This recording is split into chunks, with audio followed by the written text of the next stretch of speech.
because I wanted to reference a couple of things. So, okay, a couple of recent things that happened is we got the Corona lockdown happening, right? And we got maybe some projects slowing down. We got people working remotely. And I get these questions a lot about how, what are we supposed to do? How are we supposed to handle that? And we can take those things one by one. And so I have a couple of tips for that. Let me pull those up here. And and meanwhile, I can just say hi to everybody. Hey, Sai, how are you doing? Oh man, it's Goro Toro. What is that fool doing on my live feed? How dare you? Good to see you, buddy. Anyway, he out of all people, he would appreciate my Atari shirt. Anyway, this is a good buddy of mine. And I used to work in video games, by the way. Not many people know that because I'm mainly a story guy, but I was doing story in video game. I worked on a lot of cinematics. So that's a funny thing. I should mention that just real quick as we get sidetracked here, is that in video games, I was always doing story and animation work. I was doing development work and story work. So I got hired to do cinematics. And I was always doing storyboards and conceptualizing that. I even did in-game storyboards to board out how the like in-game flow of what you're going to do, the gameplay, all that stuff. It was super fun, and I met some really great friends, and I had a really great time. And that's a really good avenue to go down is to check out what's happening in video games. I got hit up by another buddy that is at Blizzard just recently, and they're looking for artists, and things are cooking, so that's good. So that's what I want to get at with these chat is that things are different than they were before, right? But that doesn't mean it's bad, it's terrible. There's still opportunity out there. Why are we going to focus on the negative? Let's focus on positive, all the good things that are still around that we can take advantage of. And so one of those is just job opportunities and working from remotely. That's a great thing, actually. That's a fantastic thing. I've always wanted to work remotely, and I only had the opportunity to do it a couple times. And even before this whole COVID hit, I did that a couple times with clients, and even big clients. Even Lucasfilm let me do remote work at a certain point. So that was really cool. Yeah. Hey, great to see you guys. What's up, Joe? Hey, Jean-Claude. Yeah, let me know what you guys are up to, because I just want to make sure that everybody is at least keeping busy, or at least knows how to keep busy. That's really what I want to get at today with today's little chat here, is understanding what you need to do. And I'll just give you a couple tips. Now, nothing is set in stone, so I don't have all of the answers. The only thing I can do is maybe point you in the right direction and give you some tips that might inspire you to do a couple of things. So I'll get the basics out of the way. The first thing that you should probably be doing is getting your website and your portfolio set up. Now, that portfolio thing is a really big and important task that you need to cover before you can actually start hitting up clients and making traction. So we've talked a little bit, if you've seen some of these chats that we had before, we've talked a little bit of what to put in your portfolio. Everybody's portfolio is going to be different, and the way you mount that and you present that is going to be different. But just make sure it's make sure it's presentable.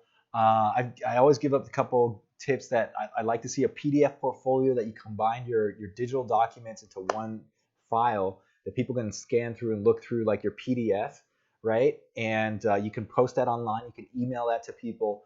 Those things actually get really big if you have really high-res images. So make sure that you're doing it in such a way where the file size is easy enough for somebody that you can email it to that person. I remember one time it was like I created a PDF file that was bigger than my own email client would let me put in an attachment. It was more than like 25 megabytes, which seems like nothing nowadays with the information, but you still want to keep those things relatively light so that you can pass it around easily. So what I ended up having to do was kind of down-res some of my images and maybe take out some pages. So that was probably a good thing, because you don't want to overdo it and just put thousands of images in there. It's better to have really good, solid, to-the-point storytelling images, and that it's better that they're asking for more and not like there's too much. Okay, same thing with a demo reel. Anyway, and then you want to have this, you want to put it on a website somewhere. You got to have some place to put it. ArtStation is a great place to do it if you have nothing, okay? ArtStation is free as far as I understand. I think there might be some paid accounts and stuff, but you can put up an ArtStation page for free and you can throw up all your images there. That works fine. That's super pro. I mean, I've seen a lot of artists, really talented and veteran professionals who have put up an ArtStation page. It looks really good. You can link to it. And so if you have nothing else, go there. The best way to do it, in my opinion, is go out, buy your own domain name or something similar. You could go storyboardproartist.com if you can get that domain. Right? I always wanted to buy storyboard.com, and I also wanted to buy sergio.com, just my first name.com. Somebody else has that. So if you want to sell that, I'm in the market to buy it. But so I got sergiopaez.com. Okay, I got my full name. And so that's my website. You can go there, check it out. Go to my Instagram, by the way.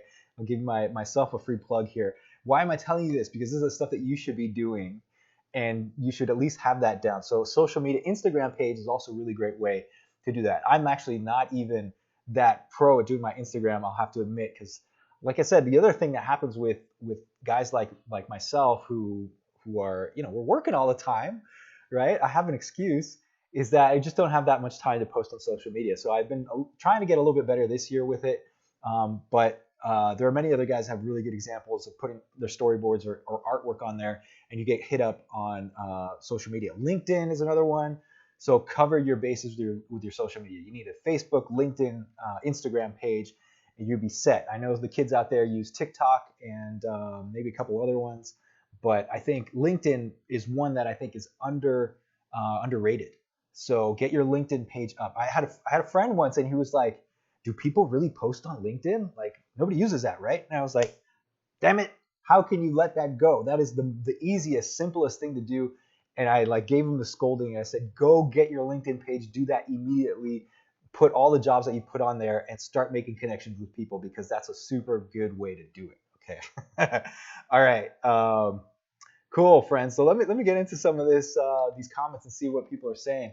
All right, great. Good to see everybody. Dryden Art, hey, good to see you too, buddy. And I love seeing my mentorship guys. I always mention them on here, and I will shout them out, because one thing, I want people to go and find them, look at their work, hire these guys, because they're talented story artists. My boy John Claude out there and Jill Williams, who are doing really, really top work. And so it's fun to see you on there. And then we're also, I told you guys before, we are going to launch the mentorship program again this year. I have to finalize the dates. Now it's floating around September, but I don't want to say the dates without having it confirmed, because we're as you know, we are one of the sponsors of Lightbox Expo, and those dates are now confirmed, and we are going to still sponsor that for this year, although it's moving online for this year. So I don't want it to conflict with those dates. So we'll let you know as soon as we can open up registration for the mentorship group. It's something really, really fun and exciting. We had a great opening session with the group that I mentioned before. So I'm really excited to do that again. Oh, thanks, Joe. He's given us good tips already. Networking matters, right? People talk, which is good. I love that. You got to network, man. You just have to be out there talking to people. And now, so how can you network when there's like coronavirus and people are on lockdown and you can't get out and the events are canceled? Well, that's where you got to move this stuff online. And what I'm saying with getting your base done out there, and covering your website, covering your social media, it really, I know for me, if you're anything like me, it's like pulling your teeth. It's just so painful to get your portfolio together again, to get your website up again and running. Even I'll admit, if you go to my website, there's a couple gaps in there that I got to fill in. And social media too, but you have to do it. If you actually sit down and spend some time on it, you could probably do a couple hours every weekend, and you knock it out. In 1 month, you have it all taken care of. Okay. And if you can spare the time, if you have a week, especially now when people have a little bit more free time, then that way you can just knock it out in 1 week. You have all that just done. Just get it done. Focus, get it done, put it up, and you can move on. And you can now start networking with a little more stability and a better presence by having these things in place. Okay. Why do you do this? Because it's going to lead to jobs. That's why. That's really the honest truth. And you can also make some friends. So there's a nice side effect there. Oh man, can I say this? I'm gonna call you out here, Joe. So got a few calls in the last couple of weeks. Yes, they saw my website and really took a look at it. So it's important to keep in my mind what you put on there. Yes, thank you. So Joe is one of our guys who's been around at Storyboard Art, and he has an awesome website. So that's the whole point. Um, and then John Claude is confirming here that yes, ArtStation does have a free version and a pro version. I'm actually not on ArtStation, I will admit. I love the artwork on there, but like I said, it's just another one of those things to keep track of. And I already have a website in my social media, so I do that. And then we run the storyboard art platform. I'm one of the main guys on there, so that's also networking, right? It's also promotion. And ironically enough, I always just pass on recommendations to people because I book myself like in advance, like I'm already working on things now. So if anybody comes in, we get this a lot. People ask if we know anybody or they have a job and they're looking for people. We usually just pass on those recommendations to our Facebook group or to any contacts that we have because that's also networking. So that's great to be part of a group that is active and they're working and they're pros, and we can share these ideas. That's the other reason why you want to network and do it. Hey Tim, I see you on there too. Thanks, man. Good to see you, buddy. Um, Cool. Okay, this is another great. I'm gonna call you out here too, Jean Claude, because you said we just had a Zoom meetup last night over with some of the guys from the Frame Dump Facebook group, and I'm actually part of this group. And thanks for inviting me. What happened? Maybe I didn't see those. I didn't see those announcements. And like I said, I'm rarely on like a lot for social media. At any rate, I know what he's talking about because I'm also part of that Frame Dump group. There's a storyboard specific Facebook group that's in addition to what we have at Storyboard Art. So at Storyboard Art, we have sponsored the Storytellers United Facebook group, and we invite everybody to join up. That's also one of the things that we did with the visual story course. You can see that. But Frame Dump is a bunch of pros that will post storyboard frames. That's why it's called Frame Dump, and you can see a lot of like the work that's being produced by these guys, and it's really inspiring, and there's some really cool conversation going on back and forth from everybody. So you guys had a Zoom meetup. That's really cool. Hopefully it was really productive. And yeah, and John Claude is saying he's urging people to get busy and go to these meetups and start mixing with people because okay, I I'll speak from what I remember when I was coming up a little bit too, because I also want to take away the intimidation factor of these groups. And like you're going to see a lot of really talented people and experienced veterans on there. And so you look at that and you go, oh man, how am I going to compete with this guy who's got 20 years working on films? And I want to encourage you to apply and get and participate with those things anyway. Okay, just like with the stuff that we do at Storyboard Art, we like to make it very inclusive of everybody so that you participate no matter what your level is, because no matter where you start, you got to remember everybody starts there, and you start at the beginning and you grow and you become a better artist. Okay, and by doing this stuff, even if you're just a beginner, you can look and see what target you have, and then you can also ask these guys for feedback on anything that you're doing. Okay, now not everybody's gonna openly answer, but some people might have a spare minute to give you a comment. If you post an image, you might ask for feedback. And even if you're slightly embarrassed about something, you could direct message somebody that you've met in that group, and that way it's not a public thing, and they can give you a couple tips there. Okay, so that's one way to do it if you feel like you're just not, you don't have enough work or you're not comfortable sharing something that you have there. But I encourage you to do that stuff. Okay. Anyway, anybody else have experience doing that, or if you have any questions on that, just let me know, because I think that's the kind of things I want to cover is these job and success and story tips to get you guys going. I'm gonna have a sip of my coffee here. Iced coffee, by the way. Summertime, the nights are long, and it's great to see that the sun goes down around 8:30 now, which is awesome where I'm living. Okay, so yeah, I can't, okay, I'm gonna read some of these comments because I think they're super inspiring. Jean-Claude again is saying, yeah, your attitude suddenly shifts gears when you're actually with people who have more experience than yourself, and it's such a huge confidence booster to have feedback from these guys. I couldn't agree more. If you're around people who can raise your game, that is just the most wonderful environment to be in. That's one of the reasons why working in a studio is really so fulfilling, because you can learn from others that are there and that have different experience experiences levels than you. Like they might have more time in the industry, so they have more like productions on their belt, and they might know a couple tricks. Or maybe they just come from a different background and they have a different artistic background, and you can learn some like art skills from these guys that are so cool. And just to tell you a cool story, when I was back at Skywalker Ranch, there was a really strong concept team, like concept art guys, and I was always so impressed by by these guys. And then one of these guys, his name was Russell, a super badass concept guy, and I was always impressed. And I was like, man, how do you draw those ellipses? So amazing. Your ships look incredible. And he's like, it's no big deal. Look at that one. That's not that good.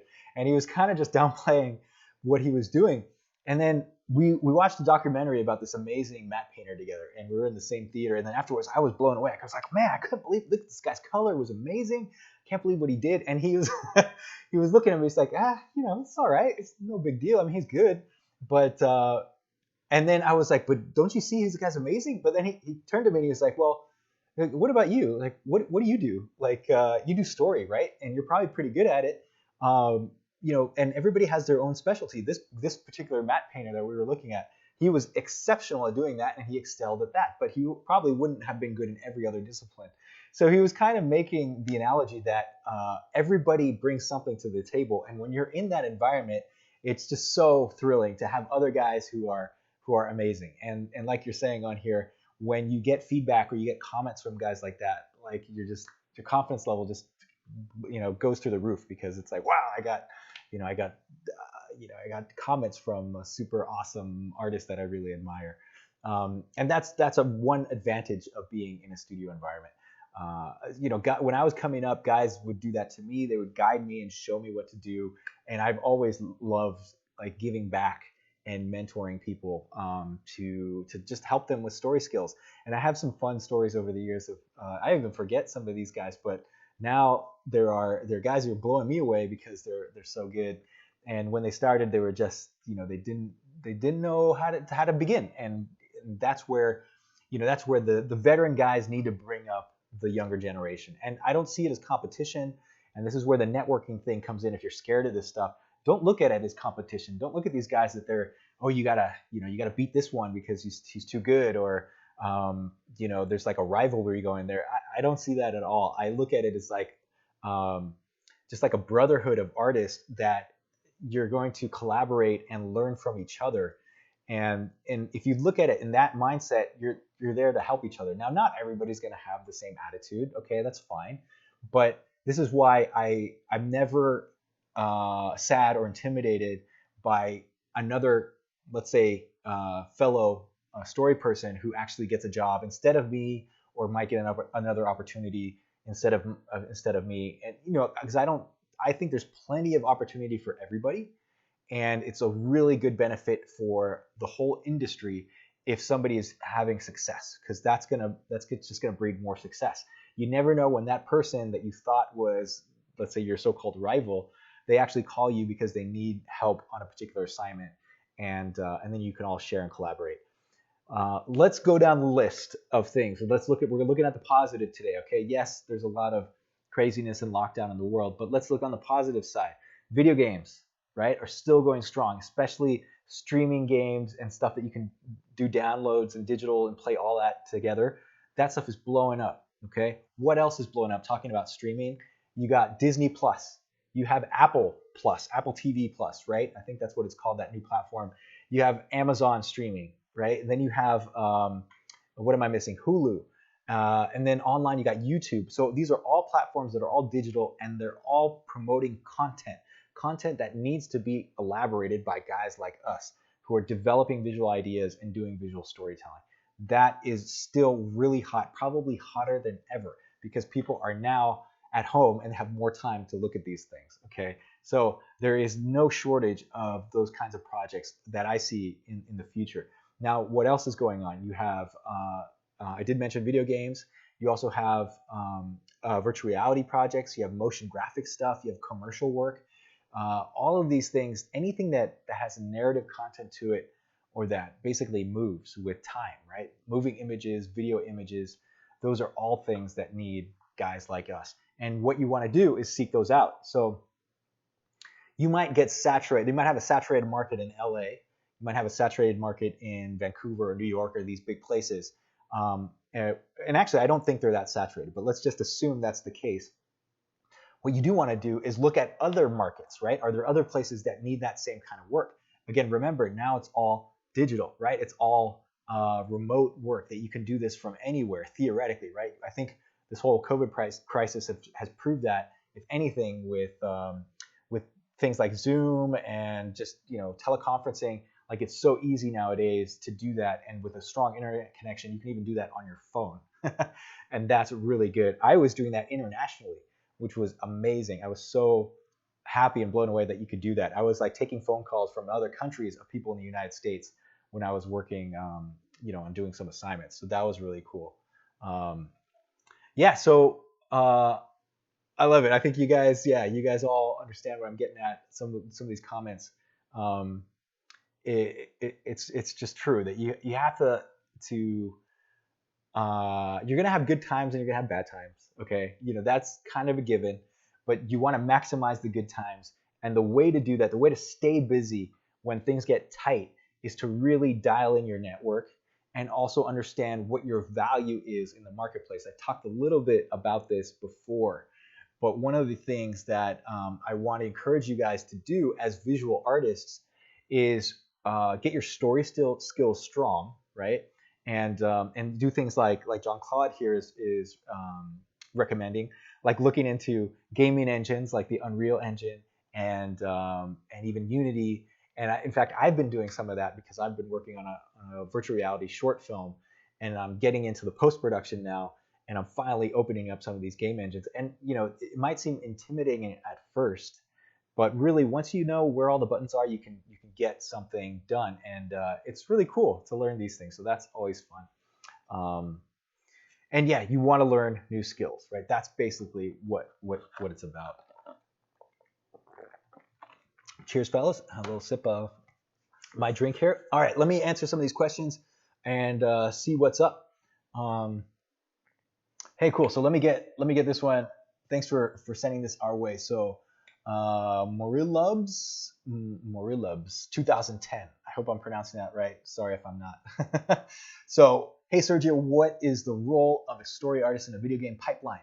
Do we need a specific training for that field? Good question. So it depends on the video game company. And this is one tip for you guys, that if you apply to a game company as a story artist, the job position may not be story artist, may not be storyboard guy or previs guy. What sometimes happens is that in a game studio, they might be looking for visual development artists or concept artists. And so it's general art department. You want to look in their art department listings and see what job description they have.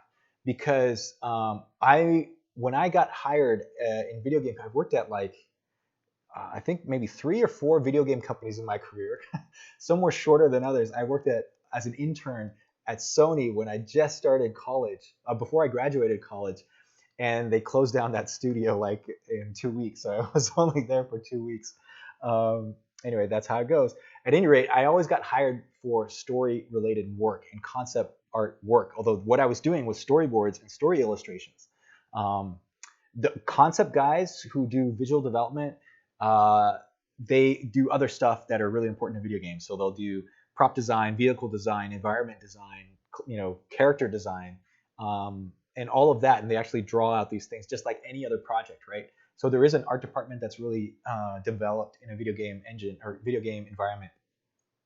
So in the role as a story artist, what I would recommend you look for is a cinematic artist, like in the art department, look for that. And then, is there any special training you need for the video game pipeline? I would say if you're gonna get hired as a cinematic artist, the training that you want to bring is your storytelling skills and your composition, your camera work, and those things. And also, it helps to know about video games, right?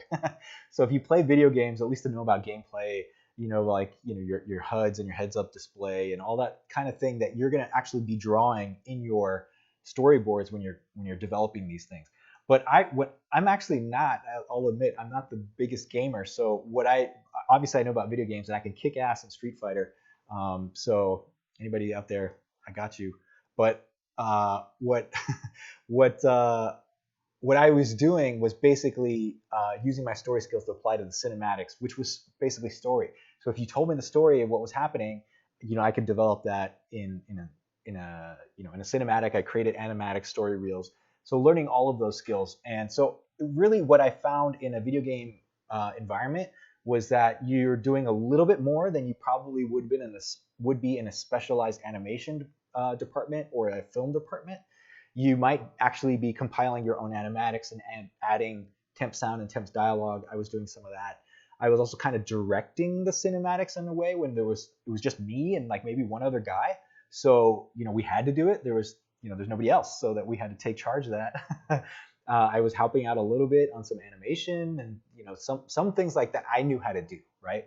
I wasn't like a modeler or a lighter or any of that stuff, but so I was using my skills to apply to those things, right? So that's what you want to do, and make sure you say that, because the one thing that I found, especially when it comes to video games, those guys are not as well trained in the theories of storytelling and composition and camera work, and that's something you can bring to the table. Because more than once, guys in video games have said, "Well, I've never worked with a storyboard artist. I don't know what to do. What do you suggest we do here?" And then that's where I had to come in and say, "Well, here's what we should do with this is the aspect ratio. We should work at this resolution, and and even frame rates and stuff like that." I was giving them a little bit of advice when it came to the actual cinematic work, because frame rates inside the video games are different, all that stuff. So that's the training that you really want. And I would say that if you show that you can do those things, you're going to fulfill a need in the video game environment for those people, and you're going to be really valuable. Okay, so that's kind of cool. Okay, hopefully that makes sense. All right, so let me go to some of these other questions. All right. Awesome. So good comment here from Rick. So yeah, he's working in software for a long time, but now getting back to art and learning so much. So yeah, the things have, and you're making a good point. So you're talking about you've been at it for 25 years. I remember when if you look back 25 years when I was doing stuff at the beginning, I was on pencil and paper, man. I still have like my animation paper and my peg bars, like if you know what I'm talking about, and my animation discs, they're collecting dust in my garage. But I still have them, and those are the things I'd flip paper and draw on these things, like old school 2D animation style that films like Klaus and stuff like that are doing nowadays, but they're doing it digitally.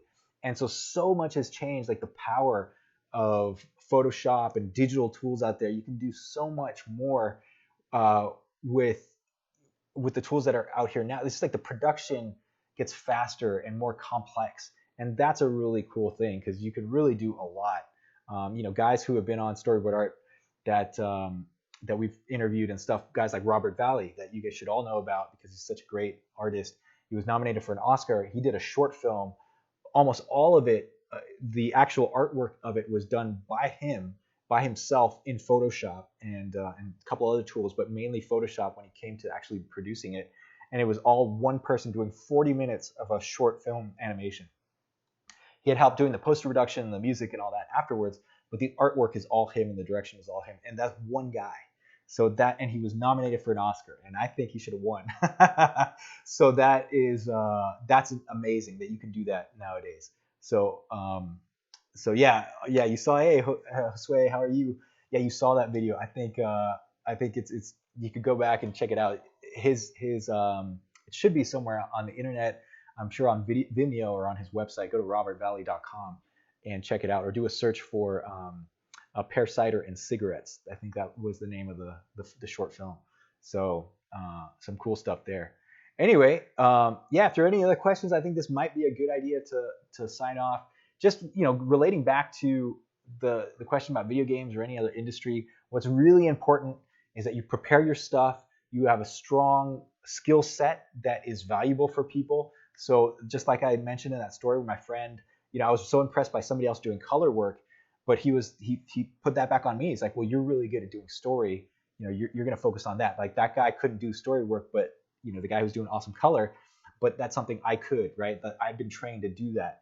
And I don't think it's that impressive because I've been trained to do it, right? And I can do it, relatively well Whereas, I look at somebody else and the talents that they have, and I'm like, wow, I'm so impressed by people who can do like crazy awesome sculpture or beautiful illustrations. And so that's kind of what it is, that you're going to have a skill set, you're going to have a special superpower that people in the industry need to solve their problems. And you want to be able to show that and market that. Okay, that's what's really important. All right, friends, thanks for chatting tonight. And hopefully you take some of that inspiration and push it forward and actually stay productive, get some jobs, and let us know. Come back and let us know how it goes. You can hit us up on social media. You can hit us up at storyboardart.org, and you can also check out our Facebook group and post your stuff there. All right, my friends, I'm out. Good chatting with you. We'll see you later. Okay, bye-bye.